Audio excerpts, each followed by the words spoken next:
Hello dear students. So as we all know that in the previous lecture we started the chapter towards green energy, under which we studied the first type of power plant, that is thermal energy based power plant. Thermal energy based power plant uses the source of energy, that is coal, which is a fossil fuel. We studied the working of the power plant. We studied the energy transformation in the power plant. I showed you the schematics of the power plant. Schematics means the kind of diagrammatic representation of the power plant. And last we studied its disadvantages. That means the problems caused by that type of power plant. Okay. So I hope you all have understood well. Today we will study the second type of power plant, that is nuclear energy based power plant. See students, as I have told you already, power plant or power station is a place where some fuel is used, some source of energy is used, and that energy is converted from one form into another form, and finally it is converted into electric energy, means current. Okay, आज हम सबके घर में जितने भी electrical appliances है, जितने भी मशीनरीज ऑब्जेक्ट्स इलेक्ट्रिसिटी पे रन करते हैं, इलेक्ट्रिसिटी कहाँ से आती है उनको रन करने के लिए? वो पावर प्लांट से सप्लाई की जाती है. Okay, now nuclear energy based power plant, the name tells that it uses the fuel that is nuclear energy. Now what is that? Let me tell you. यहाँ पे the atoms like uranium or plutonium are used to produce large amount of heat energy, which is nuclear energy. That nuclear energy is used to convert the water into steam. Steam will then rotate the steam turbine. Steam turbine, which is connected to generator, will rotate the magnet in the generator, and then electric energy will be produced. सबसे पहला ये nuclear energy कैसे produce होती है, that I will tell you. For example, if the atom called uranium is taken, uranium atom 235. Okay, ये जो atom है, मैं यहाँ पे इसका डायग्रामेटिक रिप्रेजेंटेशन निकालता हूँ. ये है सपोज यूरेनियम का एटम, जिसमें 235 प्रोटॉन्स है, साथ में न्यूट्रॉन्स भी है. वी नो स्टूडेंट्स, न्यूक्लियस जो सराउंडिंग सर्कल्स में निकले वो है shells of the atom. Centre में ये है न्यूक्लियस ऑफ द एटम. क्या है ये? न्यूक्लियस ऑफ द एटम, जिसका मास है 235. Are you getting me? Mass क्या है इसका? 235. अब ये जो यूरेनियम एटम है, यहाँ पे हमने प्लस एक न्यूट्रॉन ऐड कर दिया, तो ये है न्यूट्रॉन विच इज बम्बार्डेड, जिसको थ्रो किया टुवर्ड्स दिस एटम. वो जाके ये एटम के न्यूक्लियस को धड़कता है, right? It bombards to the nucleus of an atom. मतलब ये न्यूट्रॉन भी जाके इस 235 में ऐड हो जाता है, +1. तो टोटल मास क्या हो गया? 236 हो गया ये यूरेनियम का मास. ऑलरेडी इसका मास क्या था? 235, विच इज वेरी हाई मास. तो ऐसे एटम्स जिनके न्यूक्लियस के अंदर प्रोटॉन्स और न्यूट्रॉन्स बहुत ज्यादा होते हैं, they are called heavy atoms and they are called as radioactive atoms, क्योंकि वो हाईली अनस्टेबल होते हैं, उनका मास इतना ज्यादा होता है. ऊपर से तुमने एक और न्यूट्रॉन ऐड कर दिया, बम्बार्ड कर दिया, तो ये और हेवी हो गया. वो इतना हेवी हो गया कि वो हाईली अनस्टेबल के स्प्लिट हो गया, ब्रेक हो जाएगा. Are you getting that? Then this uranium atom breaks into two smaller atoms, barium and krypton. Barium का मास है 139, क्रिप्टॉन का मास है 94. ऐड करो 139 प्लस 94, ये तो 233 हो गया. लेकिन यहाँ पे तो मास 236 है, तो यहाँ पे +3 न्यूट्रॉन्स रिलीज हो गए. देखो 139 प्लस 94 प्लस 3, टोटल क्या आएगा? +3, टोटल क्या आएगा? 236, which is equal to this. So every time जब जब हम यूरेनियम एटम पर न्यूट्रॉन बम्बार्ड करेंगे, यूरेनियम एटम पर एक न्यूट्रॉन बम्बार्ड करेंगे ऐसे, तो यूरेनियम एटम के न्यूक्लियस का मास और बढ़ेगा, वो और अनस्टेबल होके फूट जाएगा, that is called nuclear fission. Split हो जाता है वो atom into two small atoms. कौन से दो small atoms? Barium and krypton. देखो बेरियम का मास है 139, is it less than this? Krypton का तो मास है 94, is it less than this? मतलब ये हेवी एटम दो छोटे छोटे लाइट एटम्स में ब्रेक होके तैयार हो गया, समझे?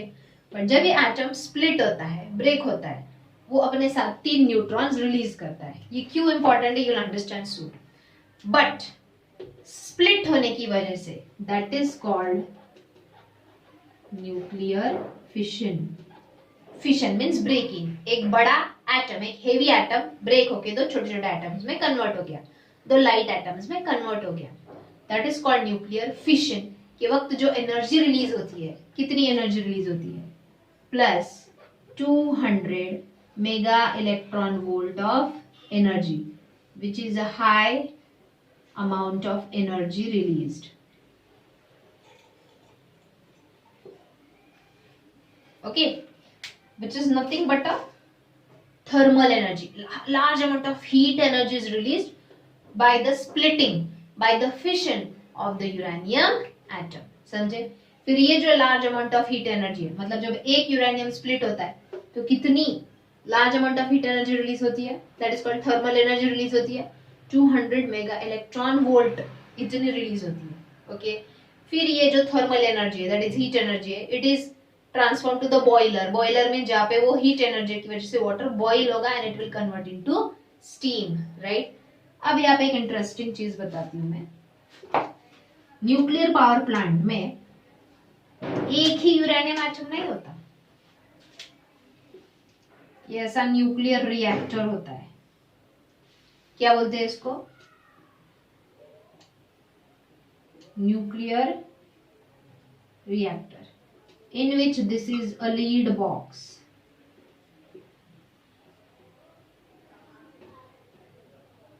ये लीड बॉक्स के सेंटर में है सोर्स ऑफ यूरेनियम, मतलब number of uranium atoms. Okay, अब ये जो न्यूक्लियर रिएक्टर है, यहाँ पे हम जब न्यूक्लियर पावर प्लांट स्टार्ट होता है, जब ये न्यूक्लियर पावर प्लांट स्टार्ट होता है तो एक न्यूट्रॉन बम्बार्ड होता है। जैसे एक न्यूट्रॉन बम्बार्ड होता है, ये नंबर ऑफ यूरेनियम में से कोई एक यूरेनियम एटम क्या होता है? स्प्लिट होता है, उससे बेरियम एंड क्रिप्टॉन तैयार होकर 3 और न्यूट्रॉन्स रिलीज होते हैं। यहाँ पे देखो, ये एक यूरेनियम एटम था जिसपे एक न्यूट्रॉन आके बम्बार्ड हो गया, तो उससे कितने और न्यूट्रॉन प्रोड्यूस हुए? 3। ये 3 न्यूट्रॉन्स आगे जाके और 3 यूरेनियम एटम्स को क्या करेंगे? टेल मी, और 3 यूरेनियम एटम्स पे ये बम्बार्ड होंगे। I getting? ये वापस 3 यूरेनियम एटम स्प्लिट होके बेरियम क्रिप्टॉन में कन्वर्ट हो जाएंगे, साथ में ये और 3 न्यूट्रॉन्स, 1 2 3 1 2 3 1 2 3, ये 3 न्यूट्रॉन्स वापस आगे जाके और 3 यूरेनियम एटम्स को, आई गेटिंग, स्प्लिट करते जाएंगे। मीन्स इन दिस वे ये सबसे पहला फिशन जब हुआ जिसमें ये 3 न्यूट्रॉन प्रोड्यूस हुए, कितनी एनर्जी रिलीज हुई? 200 मेगा इलेक्ट्रॉन वोल्ट। अब आगे जाके ये तीनों इलेक्ट्रॉन्स हर जगह पे स्प्लिटिंग करेंगे, मतलब 200 plus 200 plus 200 plus like this, 3 3 9 3 27, ऐसे करते करते वो रैपिड चेन रिएक्शन बनता जाएगा, unstoppable. Can you see here?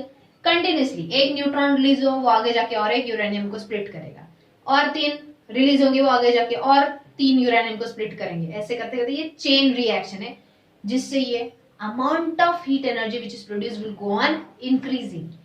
But in nuclear reactor power plant, this chain reaction is done in a controlled manner, so that is called as controlled chain reaction. ऐसे क्यों? You tell me, uranium से जो thermal energy produce होती है, it is at a very high amount. अगर ये ऐसे ही चलता गया अंदर ऐसे ही 9, 27, 100, 200, 300 ऐसे यूरेनियम एटम स्प्लिट होते जाएंगे। एक टाइम ऐसे आएगा कि एनर्जी इतनी हाई होगी, यहाँ पे ब्लास्ट हो जाएगा, and that is called nuclear power plant accident. अगर वो हो गया तो वो सिर्फ वो पावर प्लांट को डिस्ट्रॉय नहीं करेगा, बहुत बड़ा एरिया में जाके वो धमाका होगा। Are you getting? इतना डेंजरस भी है ये power plant. So it has to be done in a controlled manner. But how this reaction is controlled then? By using control pods. What these are?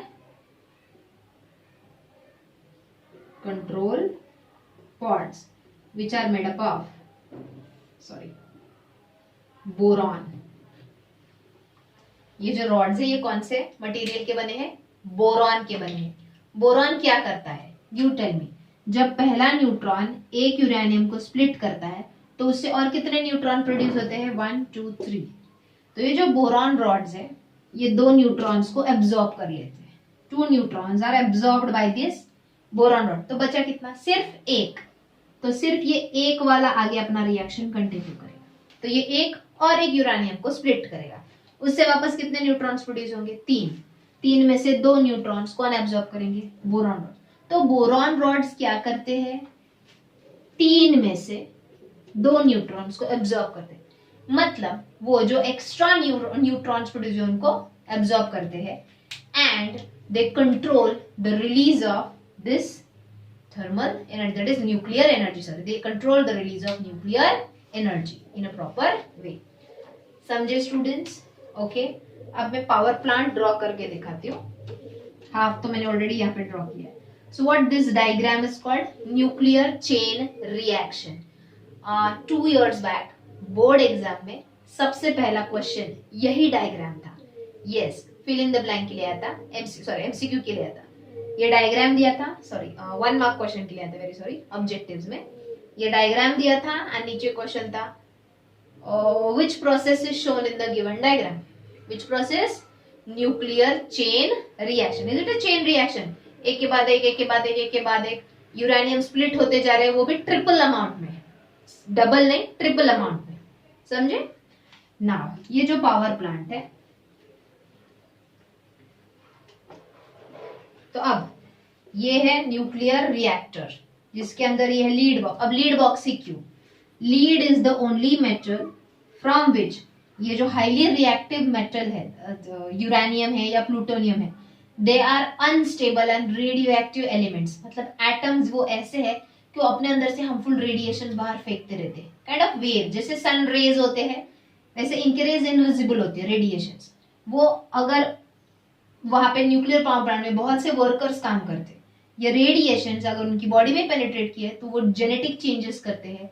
Cancer, cataract, skin cancer जैसे diseases उन लोगों को हो सकते हैं। तो ये जो यूरेनियम के रेडिएशंस, हार्मफुल रेडिएशंस, वो सिर्फ किसको पेनिट्रेट करके बाहर नहीं आ सकते? लीड मेटल को। इसलिए यहाँ पे लीड बॉक्स यूज किया। ओके, समझे? ये है boron rods which are called as control pods. They absorb the extra neutrons produced during nuclear fission. Then यहाँ पे जो high amount of heat energy, यहाँ पे जो high amount of nuclear energy produce होता है, which is a kind of thermal energy only, okay, is passed to the boiler then. What is boiler? Where water is kept. This large amount of nuclear energy will cause the boiling of water. From here then steam will be produced. The steam will be connected to the turbine, so it will rotate the turbine. Turbine will then rotate the magnet of generator and electric energy will be produced. But the steam is then sent to cooling tower. For what, students? Condensation. That means the steam will be converted back to water. Getting it? Okay. So this is nuclear energy based power plant. Got this? तो ये है schematics. Again diagram पर से तुमको पहचानना है कि power plant कौन सा है। हमने थर्मल पावर प्लांट का स्कीमेटिक्स भी पढ़ा था। ये है nuclear energy based power plant का schematics. Now students we know that we are going to study. अच्छा, ये इक्वेशन लर्न करना है. ये अगर आया 5 मार्क्स के लिए, you should write this equation also. Don't worry, in the next live lecture I will tell you how to write the notes of this power plant. चलो, अब इस पावर प्लांट में सबसे पहले हमको क्या लिखना है, वर्किंग का फ्लो चार्ट. तो सबसे पहले फ्यूल यूज्ड इज यूरेनियम और प्लूटोनियम. देन यहाँ पे एक्चुअली न्यूक्लियर रिएक्टर लिखना है. Nuclear reactor means it is the chamber where controlled nuclear chain reaction takes place, where the fuel is uranium or plutonium. Okay, then boiler for conversion of water into steam, then turbine. Which turbine will be here, students? Again, steam pass करके turbine rotate करे तो we'll write here steam turbine. Then generator. Here, yes, what we'll write here? Condensation setup to convert steam back into water. Okay, तो ये हो गया flow chart for working of the nuclear energy based power plant. अगला point हमको करना है अब energy transformation.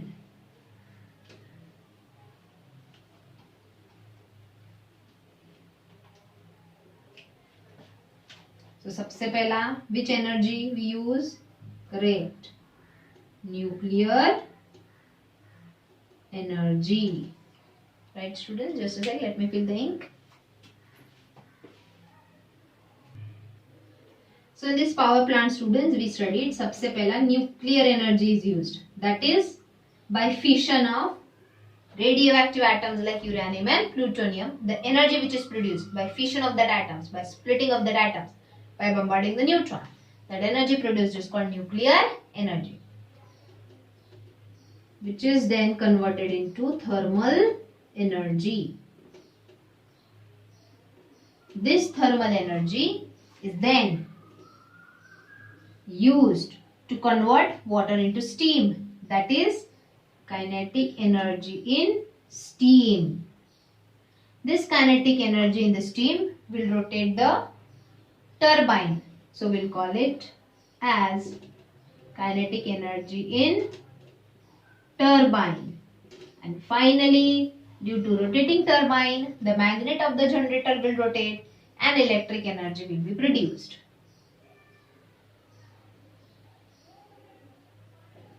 So if you see here, direct energy, electric energy is not created here.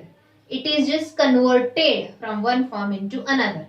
Nuclear energy is converted into thermal, thermal into kinetic energy in steam, kinetic energy in steam into kinetic energy in turbine, and finally into electric energy. Right students? यहाँ पे कोई भी energy destroy नहीं हो रहा है या कोई भी एनर्जी नया एनर्जी प्रोड्यूस नहीं हो रहा है. यहाँ पे सिर्फ एक एनर्जी फॉर्म दूसरे एनर्जी फॉर्म में ट्रांसफॉर्म हो रहा है. समझे? According to law of conservation of energy, which we have studied in 9th standard. Okay. Now students, under nuclear energy based power plant, सबसे पहले हमने पढ़ा what is the source of energy? Uranium or plutonium, like heavy atoms, radioactive atoms whose nucleus are very heavy. उस पर से हमने एक और न्यूट्रॉन बम्बार्ड करके अंदर भेज दिया तो वो और हेवी हो जाता है, फुट जाता है, स्प्लिट हो जाता है. सिंपल आहे, सपोज तुम्हारे पास एक ग्लास जार आहे, बरणी आपण ज्याला म्हणतो काचेची. ओके, त्याच्यामध्ये तुम्ही एक टमाटो टाकला, 2 टाकले, 3 टाकले, 4 टाकले, त्याची capacity suppose it's of 4 tomatoes, लेकिन तुमने 5वां टमाटो और जबरदस्ती घुसा के ढक्कन लगा दिया, अंदर सारे टमाटर क्या हो जाएंगे, फूट जाएंगे. इन द सेम वे वो एटम के अंदर ऑलरेडी बहुत सारे प्रोटॉन्स और न्यूट्रॉन्स भरे पड़े हैं, वो ऑलरेडी बहुत हेवी हो चुका है, तुमने ऊपर से एक और न्यूट्रॉन अंदर डाल दिया बम्बार्ड करके तो वो स्प्लिट हो जाएगा. समझे? into 2 small light atoms, and during that nuclear fission the energy is produced, that is called nuclear energy. Okay, when one uranium atom is split, how much of energy is produced? 200 mega electron volt. MCQ में भी ये question आ सकता है।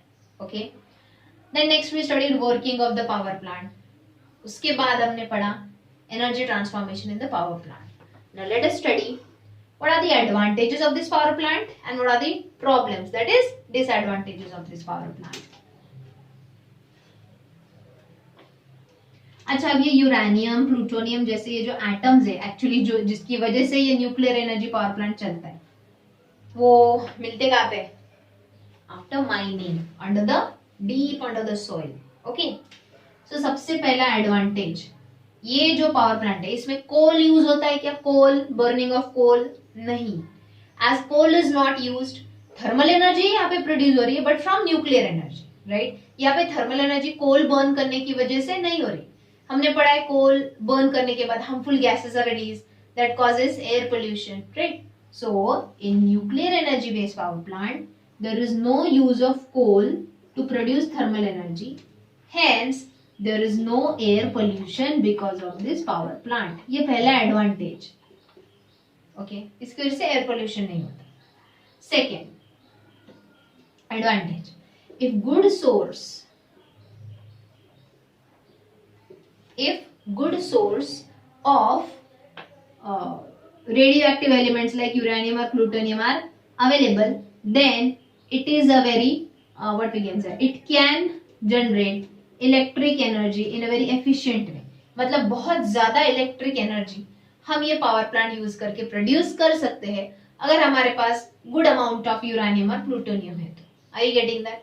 Yes, अगर हमारे India में uranium mines ज्यादा है, मतलब सॉइल खोदने के बाद अगर ज्यादा से ज्यादा यूरेनियम हमारे यहाँ के किसी स्टेट्स में अगर मिल रहा है तो वहाँ पे nuclear energy based power plant will be very effective to produce more and more electric energy. Okay, क्यों ये हम चैप्टर पढ़ रहे हैं? सबसे पहला, हमारे देश के करोड़ों रुपए दूसरे कंट्री में जाते हैं just to import electricity from them.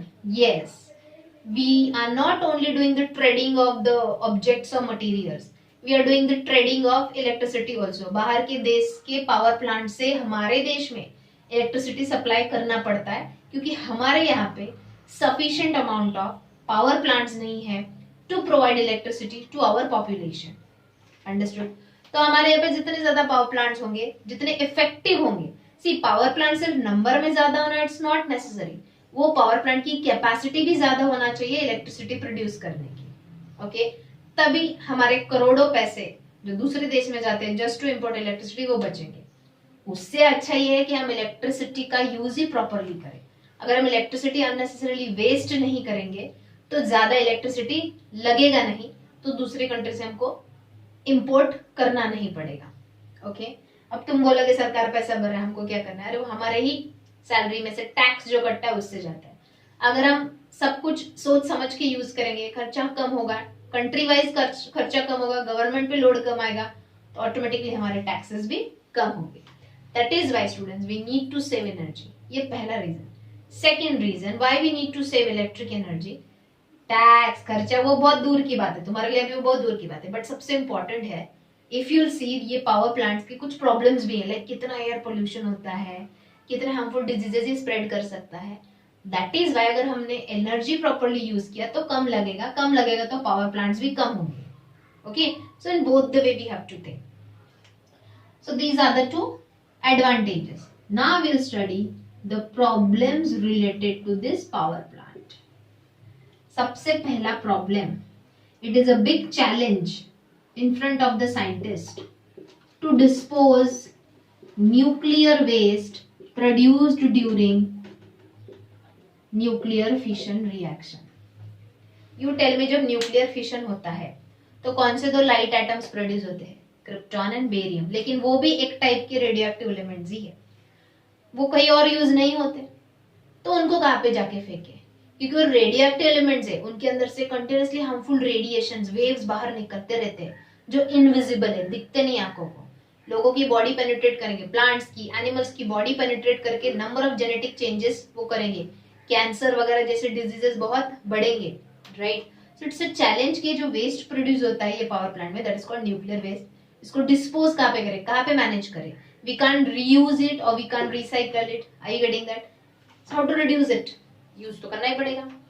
तो यहाँ पे आई हैव हर्ड दिस कि most of the nuclear waste is thrown into the space और deep under the sea bed, but both it's still not good. तुम जाके space में भले ही फेंक के आ रहे हो कचरा, कभी ना कभी वो हमारे कांटेक्ट में आएगा, because we the planet earth is also a part of space.